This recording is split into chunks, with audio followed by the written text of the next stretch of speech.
Hello my dear ones. Video की शुरुआत CBSE के अपडेटेड न्यूज़ के साथ। जैसा कि आप लोगों को पता है कि सीबीएसई ने अपने अपडेटेड सिलेबस को रिवील कर दिया है और आज हम लोग इस वीडियो में डिस्कस करने वाले हैं अकाउंटेंसी क्लास 11 के टॉपिक को। क्लियर है?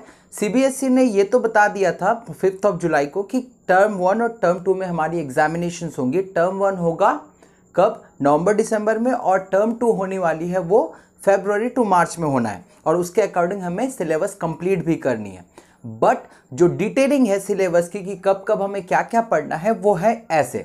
ठीक है, तो जो हमारे टर्म 1 के एग्जामिनेशंस होंगे वो कब होने हैं? वो नवंबर दिसंबर में होने हैं और जो क्वेश्चन का पैटर्न होने वाला है वो एमसीक्यू बेस्ड होगा। ठीक है, MCQ based, case studies based और असर्शन रीजनिंग बेस्ड, ये सारी चीजें होंगी। ठीक है, जो टाइमिंग मिलने वाली है वो 90 मिनट्स की होंगी, मतलब 1.5 घंटे। अब बात करते हैं मार्क्स की, तो मार्क्स तो होगा 50%, मतलब 50 मार्क्स। क्लियर है? तो 50 मार्क्स के जो डिवाइड होंगे वो 40 और 10 पे होना है। 40 मार्क्स जो होंगे वो 40 मार्क्स पे हम लोग थ्योरी पेपर्स देंगे और जो 10 मार्क्स मिलना है वो 10 मार्क्स जो होगा वो प्रोजेक्ट से रिलेटेड बननी है। क्लियर है? 10 मार्क्स प्रोजेक्ट पे। तो खैर हम लोग जो है वो 40 मार्क्स पे पहले बात करते हैं। 40 मार्क्स हमारे एनसीईआरटी बुक जो अकाउंटेंसी के है वो 2 पार्ट में है, पार्ट ए और पार्ट बी। पार्ट ए का नाम है फाइनेंशियल अकाउंटिंग 1। ठीक है, जो एनसीईआरटी तो सभी हम लोग फॉलो करते हैं, साथ ही साथ रेफरेंस भी फॉलो करते हैं। तो हम लोग दोनों तरीके से डील कर लेंगे कि हमें अल्टीमेटली पढ़ना कौन कौन चैप्टर है हर एक टर्म पे। क्लियर है ना? तो यूनिट 1 जो हमारा यूनिट 1 है, जो इसमें हमारा थ्योरेटिकल फ्रेमवर्क है, मतलब थ्योरी से रिलेटेड जो भी क्वेश्चन आंसर आएंगे वो कितने मार्क्स की रहेंगी? वो 12 मार्क्स की रहेंगी। अच्छे से समझना है। तो अगर बात करें इंट्रोडक्शन ऑफ अकाउंटिंग, ये पहला चैप्टर, और दूसरा जो चैप्टर है वो थ्योरी बेस्ड अकाउंटिंग। ये तो एनसीईआरटी वाइज है। ठीक है, बट अगर हम लोगों में से कोई रेफरेंस बुक पढ़ते हैं, चाहे वो डीके गोयल हो, चाहे टीएस गरेवाल हो, चाहे जो भी बुक हो, ठीक है, तो उनके अकॉर्डिंग अगर बात करें तो हमें ये 2 है यहाँ पे, बट बुक में, रेफरेंस बुक में इतने सारे चैप्टर्स है और उन्हें हमें अच्छे तरीके से पढ़ना है।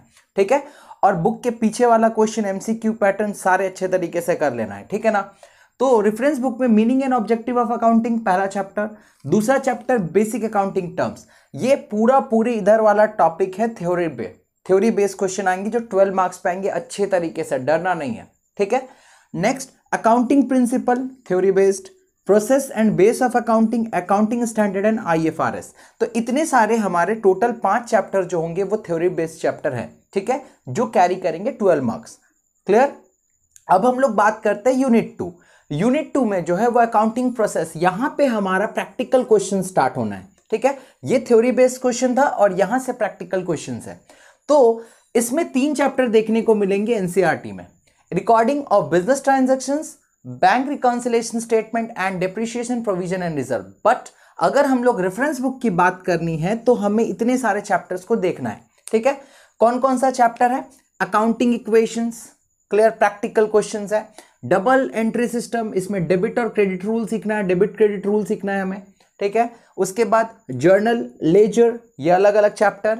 देन कैश बुक, अगर बात करें कैश बुक की तो कैश बुक में 2, मतलब कौन कौन सा करना है? Single column cash book, cash और बैंक, मतलब डबल कॉलम कैश बुक और पेटी कैश बुक। क्लियर? ये 3 कैश बुक में ही हमें करनी है। उसके बाद सब्सिडरी बुक में क्वेश्चन, ये चैप्टर नाम से है। सब्सिडरी बुक में क्या क्या करना है हमें? Sales book, purchase book, sales return book, purchase return book. इतने सारे चैप्टर्स, मतलब इतने सारे चैप्टर, 1 2 3 4 5, ये 5 चैप्टर्स हमें करने हैं रेफरेंस बुक के according. Clear? Bank reconciliation statement एक बड़ा सा चैप्टर है, उसे अच्छे तरीके से करना है क्योंकि अल्टीमेटली ये देखो 28 मार्क्स की ये टॉपिक कवर कर रही है। क्लियर? उसके बाद डेप्रिसिएशन प्रोविजन एंड रिजर्व, इसमें क्या क्या पढ़ना है? डेप्रिसिएशन में हमें पढ़नी है straight line method, written down value method, बस इनके बीच का डिफरेंस, कॉजेस और जो बेसिक कॉन्सेप्ट है वो। और जो बात करनी है रिजर्व चैप्टर जो है प्रोविजन एंड रिजर्व, तो उसमें हमें ये 4 टाइप के रिजर्व को लेकर पढ़ना है, revenue reserve, capital reserve, general reserve और स्पेसिफिक रिजर्व। तो ये हो गए हमारे 28 मार्क्स प्लस 12 मार्क्स, मतलब 40 मार्क्स का हमारा यूनिट, मतलब टर्म 1 की एग्जामिनेशन। प्लस अब बात करते हैं 10 मार्क्स। ये 10 मार्क्स जो है वो प्रोजेक्ट है। तो प्रोजेक्ट हमारे रिस्पेक्टिव टीचर्स स्कूल में आप लोगों को प्रोवाइड कर देंगे अब ये प्रोजेक्ट जो है, प्रोजेक्ट एक ही होगा but during the academic season full time ये इवेलुएट होंगी, मतलब 2 टाइम में ये होना है। एक नवंबर दिसंबर में इवेलुएशन होगी एक ही प्रोजेक्ट का कि कहाँ तक आप किस प्रोग्रेस में हो, उसके अकॉर्डिंग 10 मार्क्स, और उसके बाद जो फाइनल ये होना है, चेकिंग होना है, वो कब होना है, वो होना है मार्च और अप्रैल में, ठीक है। ये फाइनल इवेलुएट होगा और 10 मार्क्स को रिवॉर्ड करेंगे। तो टोटल प्रोजेक्ट में हमारा होगा 10 marks for term 1 and 10 marks for term 2। इस तरीके से 20 मार्क्स हमारा हो जाएगा प्रोजेक्ट में। तो क्लियर है, टर्म 1 हमारा MCQ बेस्ड क्वेश्चन इस तरीके से होना है। अब बात करते हैं टर्म 2 की। बात कर लेते हैं टर्म 2 एग्जामिनेशन की, जो होने वाली है मार्च अप्रैल में। तो उसके अकॉर्डिंग भी हमें देखना होगा, यहाँ पे टाइम स्पेन 90 मिनट से बढ़ करके वो हो जाना है 2 आवर्स, मतलब 120 मिनट्स। क्लियर है। टर्म 2 में जो क्वेश्चन पैटर्न होंगी वो long answer type question, short answer type question जैसे क्वेश्चन देखने को मिलेंगे, क्योंकि यहाँ पे क्लास 11 के वाइटल चैप्टर्स यहाँ पे दिखने को मिलेंगे। क्लियर है।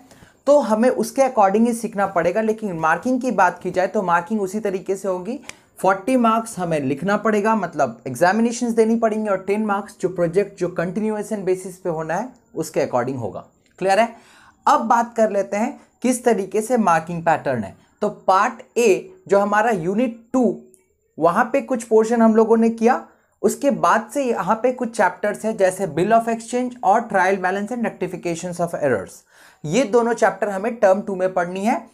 अब बिल ऑफ एक्सचेंज एक सेपरेट चैप्टर है, ये रेफरेंस बुक में भी बिल ऑफ एक्सचेंज के नाम से दिया गया है, लेकिन इसमें एकोमोडेशन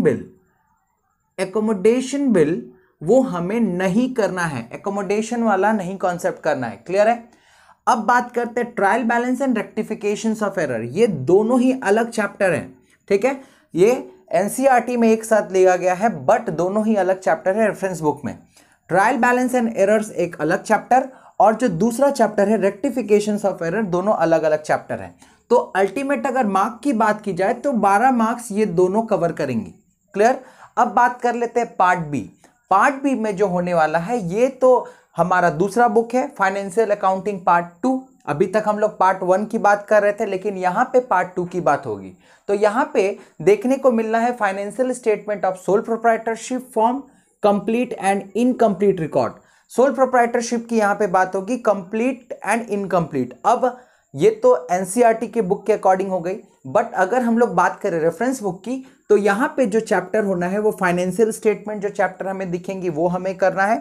उसके बाद फाइनेंशियल स्टेटमेंट विद एडजस्टमेंट, एक में होना है विदाउट एडजस्टमेंट, एक होना है विद एडजस्टमेंट। तो ये दोनों देखना, ये काफी इंपॉर्टेंट है विद एडजस्टमेंट वाला। क्लियर है। लॉन्ग क्वेश्चन इससे देखने को मिलेंगी।